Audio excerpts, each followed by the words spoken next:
we tried an experiment with an opera singer up in the King's Chamber. You could hear her down in the subterranean chamber, which is quite remarkable in itself. But I think that was the original sacred site. I think the ground platforms were put in position, and I think the ancient Egyptians finished off the job in a brilliant way. Overbuilding and commemorating and memorizing a site of enormous significance and importance to them. Sorry, when you say finished off, I'm dumb, so I'm going to ask dumb questions. When you say finished off, what exactly do you theorize? I think the vast majority of the great pyramids as we see them today were the work of the ancient Egyptians. Okay, got it. But I think they were building on a prehistoric foundation. Okay. And it had been sacred for thousands. So your point is not to take away from what ancient, you think they built most of it. You think we're just discounting that there might have been people here 12,500 years ago that also built something. Correct, because that runs against the archaeological mainstream. And this is where you get into issues of geology and the issue of the Great Sphinx. Because I think, again, it's just my theory. I don't claim I'm 100% right, and everybody's got to listen to me and tell the Egyptologists to go away.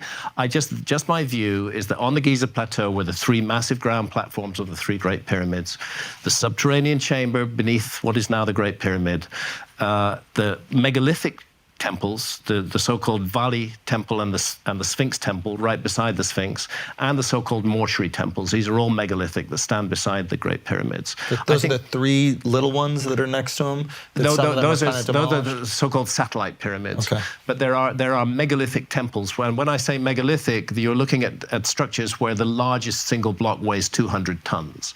These are gigantic. Wow.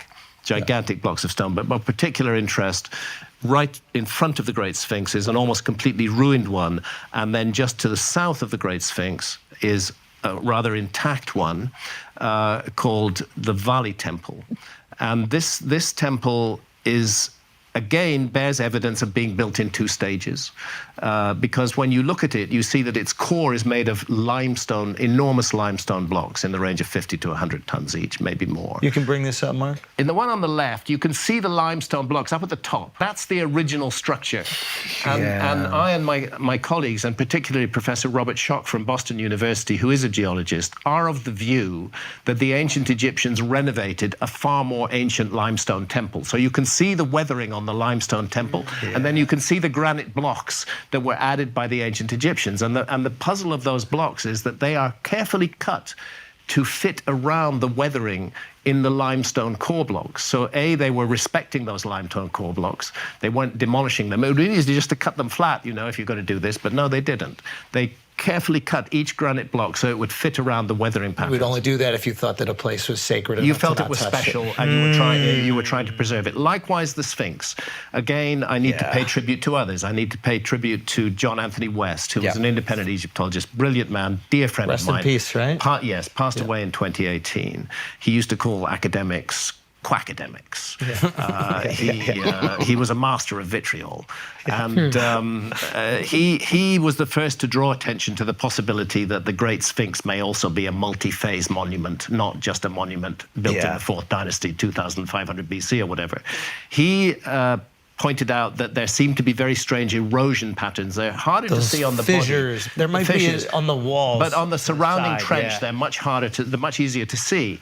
And then he brought Professor Robert Schoch from Boston University, who is a geologist, and Schoch agreed that what we're looking at here in the fissures around the side of the Great Sphinx, and to some extent on the body of the Sphinx, is what's called precipitation-induced weathering. It's not a flood.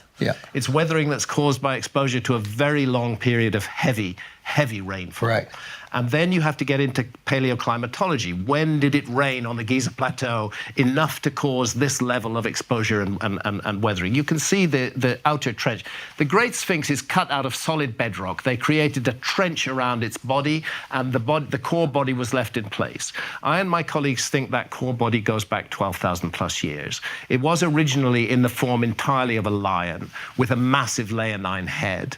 But then, by the time that the dynastic period of ancient Egypt came along, the Great Sphinx was very damaged, particularly its head jutting up above the plateau. And we suggest that at that time, the head of the Great Sphinx was recarved into a human head wearing a classic Nemes headdress of an ancient Egyptian pharaoh. Can you bring up quickly the Sphinx that is covered up to its neck in sand?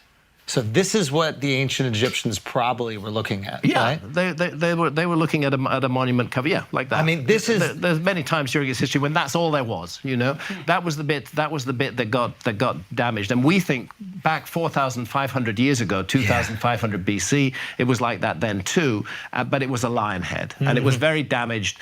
And they felt they're going to recarve it into a human head, and it is out of proportion with the rest of the body. Which again does give credit to the Egyptians. I'm just trying to cozy you up to the Egyptian government here. We want you back in. Also, the Hebrews are okay with this. I think the ancient Egyptians massively venerated this site from the beginning. It was the place of the beginning. It was the place of the first time. Yeah. A time that they called Zeb Tepi. And I think their project was to honor and memorialize it.